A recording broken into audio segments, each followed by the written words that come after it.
அண்மை செய்தியை பார்க்கிறோம். சவுக்கு சங்கரை 2 நாட்கள் காவலில் எடுத்து விசாரிக்க அனுமதி அளித்து மதுரை மாவட்ட போதைப்பொருள் தடுப்பு சிறப்பு நீதிமன்றம் உத்தரவு பிறப்பித்துள்ளது. அதனை அண்மை செய்தியாக நாம் பார்த்துக் கொண்டிருக்கிறோம்.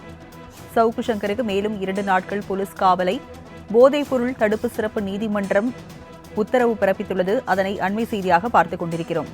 சவுக்கு சங்கரை 2 நாட்கள் காவலில் எடுத்து விசாரிக்க அனுமதி அளித்து மதுரை மாவட்ட போதைப்பொருள் தடுப்பு சிறப்பு நீதிமன்றம் உத்தரவு பிறப்பித்துள்ளது. அதனை அண்மை செய்தியாக நாம் பார்த்துக் கொண்டிருக்கிறோம். சவுக்கு சங்கருக்கு 2 நாட்கள் போலீஸ் காவல் அளித்து மதுரை மாவட்ட போதைப்பொருள் தடுப்பு சிறப்பு நீதிமன்றம் உத்தரவு பிறப்பித்துள்ளது. சவுக்கு சங்கரை 2 நாட்கள் காவலில் எடுத்து விசாரித்த அனுமதி அளித்து நீதிபதி செங்கமல செல்வன் உத்தரவு பிறப்பித்துள்ளார். அதனை அண்மை செய்தியாக நாம் பார்த்துக் கொண்டிருக்கிறோம்.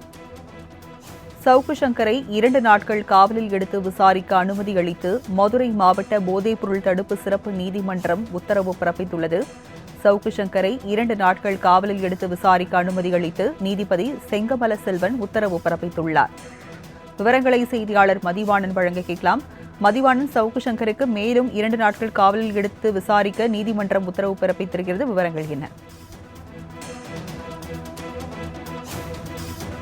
காவலில் எடுத்து விசாரிக்க அனுமதி அளித்து மதுரை மாவட்ட போதைப் பொருள் தடுப்பு சிறப்பு நீதிமன்றமானது தற்சமயம் உத்தரவு அளித்திருக்கிறது.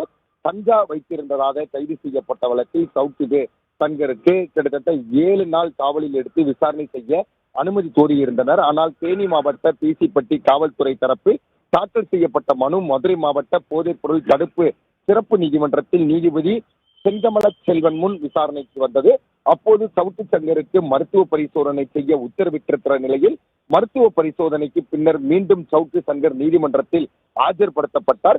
இந்த நிலையில்தான் சவுக்கு சங்கரை 2 நாட்கள் காவலில் எடுத்து விசாரிக்க அனுமதி அளித்து நீதிபதி செங்கமல செல்வன் உத்தரவளித்திருக்கிறார். காவலில் எடுத்து விசாரிக்க நீதிமன்றம் அனுமதித்த நிலையில் பெண் காவல்துறையினரின் பாதுகாப்புடன் மீண்டும் பெண் காவலர்களால் சவுக்கு சங்கர் அழைத்துச் செல்லப்பட்டிருக்கிறார்.